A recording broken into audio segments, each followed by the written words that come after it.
ऐतिहासिक कटक सहर पार्वणर रही स्वतंत्रता 52 बजार 53 गलीर सहर कटक कालीपूजा और दीपावली सजई होईछि।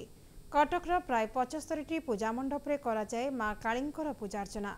यारी मध्य लुचि रही किछि इतिहास और औलिकता जहाँ रौप्य नगर रे क्यों कालरू खोदित होईछि। कटक रे अनेक पूजा मंडप रे पूजा पाउछंती मां, किंतु एपरी दुईटी अंचल रही जेउठी मांकर रही स्वतंत्रता।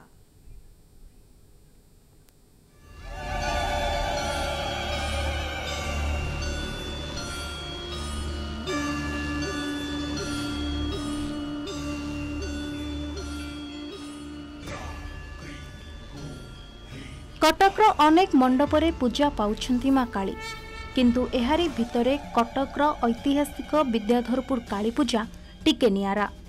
पूजा आरंभरू शेष जाए रही स्वतंत्रता। 1500 ख्रीष्टाब्दरू आरंभ एठारे मां कालींको पूजा। इतिहास कुहे जे प्रभु श्री चैतन्यଙ୍କ कटक आगमन समय मांको पूजक विशेश्वर चटर्जी तांको सह विद्याधरपुर आसीथिले। से साथीरे आनिथिबा मांको खड्ग मूर्ति और घटकू विद्याधरपुर काली मंदिर निकटस्थ एक गछ मूलरे दुर्गतीय मूर्ति प्रतिष्ठा करी पूजार मूलदुआ पकाइथिले। समय क्रमे चाल घरे मांको पूजा होई आसुथिला, किंतु 1998 मसीहा परठू कोठा घरे मांको मूर्ति पूजा होउछि। पूर्वरु एठारे छाग बलि दिया जाउथिला। परवर्ती समय रे प्रशासन पक्षरु बलि प्रथा को बंद करा जिबा परठारु मानसिकधारी माने मांको निकटरे बोदाकू केवल उत्सर्ग करी छाड़ी देइथांती, किंतु वर्तमान पानी कखारु बलि दिया जाउछि। सबुठी गोटिए दिनरे पूजा और विसर्जन होइथाय, हेले एठी मांको पूजा 4 दिन हुए। आउ एहा परे मांको कांधरे नेई मेलाणी देइथांती श्रद्धालु। विश्वास रहिछि मांको खपर पानी पीवा द्वारा झाड़ा बांती रोगरु मुक्ति मिलिथाय। हमर प्रथम दिन खेचुड़ी डालमा ठाकुर भोग हुए, द्वितीय दिन अन्न डालमा भोग हुए, तृतीय दिन मांग पाखे दही पकड़ा भोग हुए, और चतुर्थ दिन मांगर विसर्जन हुए, घट विसर्जन हुए। ठाकुराणी मूर्ति किंतु रही है अँला नवमी दिन मांगर विसर्जन हुए आम तालदंडा केन्द्र। पूजा काली राति 12:30 आरंभ होता, सकाल 5:30 6टा बेले सरी मांग पूजा करता। स्मृति तो बहुत रही, तेणु जहाँ भी मागिचे माँ आशीर्वाद सब भल अच्छे से तो मुझे जहाँ कहूँ मोर मन जी दुख भल सब किसी। मोर प्रथम थर कि माँ विषय मुझे बहुत आगु जानी कहीं ये जन झील मोर स्टाफ थिला, सी महिमा विषय बहुत कथा कही मत भी राखी दीदी चलतु आम घरे रही कि माँ को दर्शन कर सुजोग जुटला नहीं मुझे रिटायर करी तेज जहाँ बहुत भाग्यर कथा। आज मुझे आसी माँ को दर्शन कर बहुत खुशी। द्वितीय रे रहिछंती मां छिन्नमस्ता काली। कटकर बाखराबाद रे पूजा पाती मां छिन्नमस्ता काली। मां छिन्नमस्तांको पूजार एक स्वतंत्रता रही। मां को मुर्मयी मूर्ति अन्य मंडप ठारू पूरा भिन्न होइथिबा बेले मां को एही विशेष रूप को नहीं अनेक मतामत थिबा बेले पौराणिक आख्यान अनुसारे कुहा जाय जे जेतेबेले मां पार्वती एकदा मंदाकिनी नदी रे स्नान करुथिले, एही समय रे तांको सांगरे 2 जण सहचरी जया एवं विजया साथी थिले।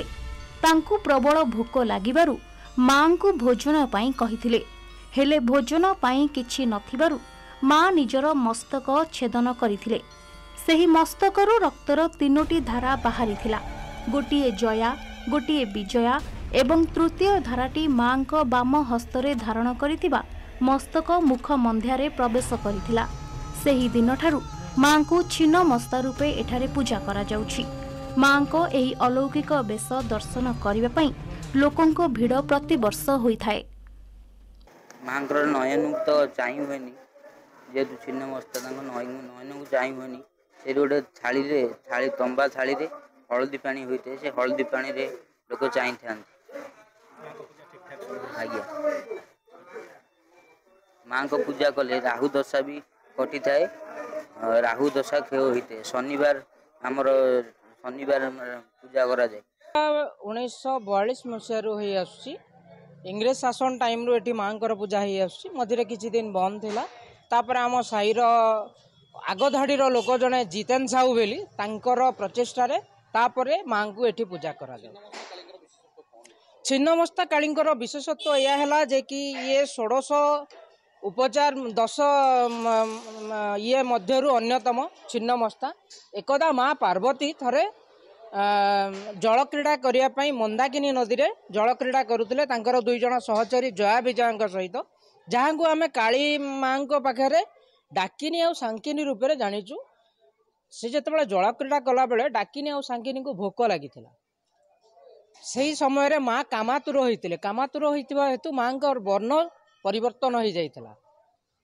जितेबाला डाकिनी सांकिनी माँ को खाद्यपाई भोक क्षुधा निवारण मागिले माँ से अन्न उपाय न पाई निजर जेहेतु माँ कामातुर थिले रति मदन कामातुर माने रति मदन जे कि आम कामनार देवता रति मदन तांको उपरे थिले।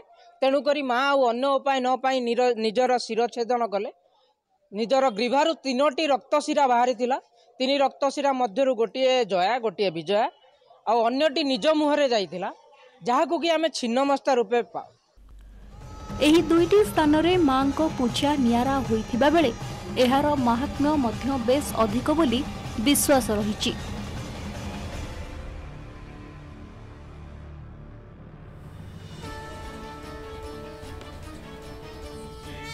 कटकरू जितेंद्र प्रसाद सेठी को रिपोर्ट एमबीसी टीवी।